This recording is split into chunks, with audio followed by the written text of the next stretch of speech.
आखिर धरती के कितने ऊपर तक ऑक्सीजन है और हम पृथ्वी की कितनी ऊंचाई तक जिंदा रह सकते हैं दोस्तों।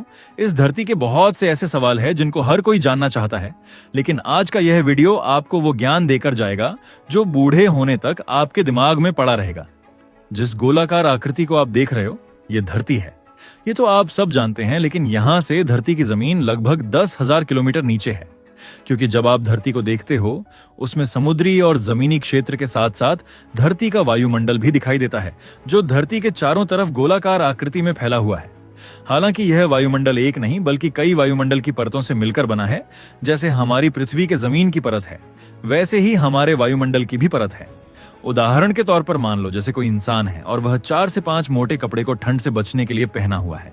बिल्कुल ऐसे ही धरती का यह वायुमंडल एक मोटा कपड़ा है जो 5 मोटे कपड़ों से ढका हुआ है, जो धरती को हर तरफ से सुरक्षा प्रदान करता है। दोस्तों, वीडियो में सारा टॉपिक आपको तभी समझ में आएगा जब आप धरती के वायुमंडल को अच्छे से समझोगे, क्योंकि आपके हर सवाल का जवाब इसी वायुमंडल में छुपा हुआ है। अभी आप जहां पर बैठकर यह वीडियो देख रहे हैं, वहां से लेकर ऊपर आसमान के 12 किलोमीटर तक के एरिया को ट्रोपोस्फियर कहा जाता है, जिसे हम क्षोभ मंडल कहते हैं, जिसका अर्थ परिवर्तन का चक्र होता है। यानी धरती के जमीनी क्षेत्र से 12 किलोमीटर ऊपर तक के क्षेत्र में समय के अनुसार परिवर्तन होता रहता है। जैसे इस क्षेत्र में बादल का बनना, बारिश होना, तूफान और बिजली का चमकना, मतलब मौसम संबंधित जो भी घटना होती है वह इसी 12 किलोमीटर की ऊंचाई पर ही होती है। इसके अलावा इसी क्षोभ मंडल में पक्षी उड़ते हैं, हवाई जहाज उड़ते हैं। यहाँ पर नाइट्रोजन का स्तर 78% और ऑक्सीजन का स्तर 21% होता है। हालांकि जैसे जैसे आप 12 किलोमीटर की दूरी को तय करोगे तो आपके साथ ये सब होगा। 0 से 4 किलोमीटर तक आप बिना ऑक्सीजन मास्क के आसानी से जीवित रह सकते हैं, जबकि 4 से 6 किलोमीटर के बाद सांस लेने में दिक्कतें शुरू हो जाती हैं। इसके बाद 8 किलोमीटर से ऊपर यानी डेथ जोन में बिना ऑक्सीजन मास्क के आपकी 10 से 30 मिनट में मौत हो सकती है, जबकि 12 किलोमीटर पर 2 से 3 मिनट में मृत्यु निश्चित है। इसका सबसे बड़ा कारण है कि जैसे जैसे आप ऊपर जाओगे, हवा का दबाव वैसे वैसे कम होता जाएगा, और जब हवा पतली हो जाएगी तो आपको बेहद कम ऑक्सीजन मिल पाएगा। अगर जमीन पर तापमान 15 डिग्री सेल्सियस है तो 12 किलोमीटर पर तापमान घटकर -56 डिग्री सेल्सियस तक हो जाता है, और तापमान गिरने की वजह से ऑक्सीजन मिलने में और कठिनाई होती है। 12 किलोमीटर से 50 किलोमीटर ऊपर जाने पर हमें स्ट्रेटोस्फीयर नामक परत मिलती है, जिसे हम समताप मंडल कहते हैं। इसी मंडल में ओजोन परत होती है और इसी परत की वजह से हम सूर्य से निकलने वाले रेडिएशन से बचते हैं। इस परत में ओजोन गैस भरी होती है। अगर ये परत ना होती तो सूर्य हमें अत्यधिक गर्मी के साथ साथ त्वचा कैंसर, मोतियाबिंद या और भी घातक रोग को भेज देता। आप ये समझ लो कि यह परत क्षोभ मंडल का एक रक्षा कवच है। इसके अलावा इस परत में जेट विमान भी उड़ते हैं। जहां क्षोभ मंडल की परत में नीचे से ऊपर आने पर तापमान में गिरावट देखने को मिलती है, तो वहीं इस परत में उल्टा होता है, क्योंकि जब आप 12 से 50 किलोमीटर की दूरी को जैसे जैसे तय करोगे, वैसे वैसे तापमान बढ़ता जाएगा और 50 किलोमीटर पर यह तापमान -15 डिग्री सेल्सियस हो जाता है। वैसे तो समताप मंडल में भी ऑक्सीजन की मात्रा लगभग 21% होती है, लेकिन यहाँ हवा पतली और कम घनत्व वाली होती है, तो यहाँ पर आपको ऑक्सीजन के साथ साथ स्पेस सूट भी पहनना होगा, क्योंकि हमें सूर्य के रेडिएशन से भी तो बचना है। जब आप 50 से 85 किलोमीटर ऊपर जाते हैं तो आपको मेसोस्फीयर यानी मध्य मंडल देखने को मिलेगा। यह परत धरती के लिए रक्षा कवच के तौर पर काम करती है, क्योंकि जब अंतरिक्ष से छोटे छोटे पत्थर, जिनको हम मेटियोरॉइड कहते हैं, ये जब धरती के वायुमंडल में प्रवेश करते हैं तो ये परत उसको जलाकर खाक कर देती है। आपने कभी कभी आसमान में इस तरह की रोशनी को देखा होगा, यही मेटियोरॉइड होते हैं। वैसे आपको लग रहा होगा कि तब तो ये परत काफी गर्म होती होगी, लेकिन नहीं, क्योंकि इस परत का तापमान -90 डिग्री सेल्सियस तक गिर जाता है।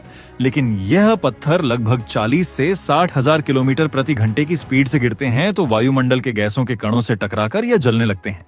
इस मंडल में ऑक्सीजन का स्तर तो 21% होता है, लेकिन हवा बेहद ही पतली होती है, जिससे आप बिना ऑक्सीजन मास्क के 1 मिनट भी जिंदा नहीं रह पाओगे।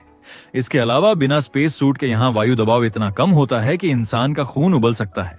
मध्य मंडल में इंसानों द्वारा बनाई गई कोई भी वस्तु ज्यादा देर तक ठहर नहीं सकती।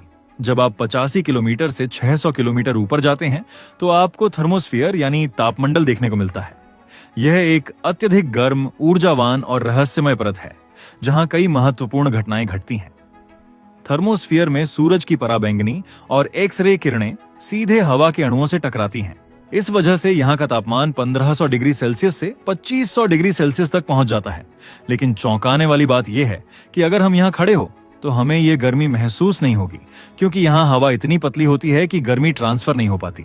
यहाँ पर भी ऑक्सीजन की मात्रा 21% ही होती है, लेकिन हवा का दबाव बेहद ही कम होता है, जिससे ऑक्सीजन के कण दूर दूर होते हैं। बिना ऑक्सीजन मास्क के आप यहाँ 1 मिनट भी जिंदा नहीं रह सकते। हाँ, स्पेस सूट पहनकर कुछ समय तक आप जिंदा रह सकते हैं, लेकिन तभी तक जब तक कोई सैटेलाइट और स्पेस स्टेशन आपसे ना टकराए। मुख्य रूप से धरती के 100 किलोमीटर से ऊपर जाने पर उसे अंतरिक्ष की शुरुआत कहा जाता है।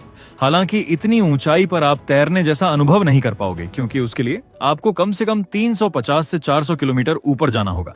जैसे अमेरिका द्वारा निर्मित इंटरनेशनल स्पेस स्टेशन 400 किलोमीटर की ऊंचाई पर उड़ रहा है।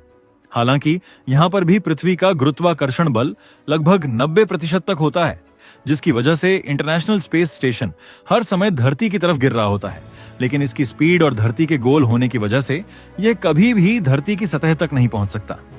जब हम 600 किलोमीटर से 10,000 किलोमीटर तक ऊपर जाते हैं तो हमें धरती के वायुमंडल की सबसे आखिरी परत देखने को मिलती है, जिसे एक्सोस्फीयर यानी बाहरी मंडल के नाम से जाना जाता है। इस परत के जैसे जैसे आप ऊपर जाओगे, आपको धरती की ग्रेविटी कमजोर होती दिखेगी। मतलब अंतरिक्ष और धरती के बीच की यह अकेली परत है जो बेहद पतली है। यहां पर ऑक्सीजन नाम मात्र का होता है और तापमान बेहद ज्यादा।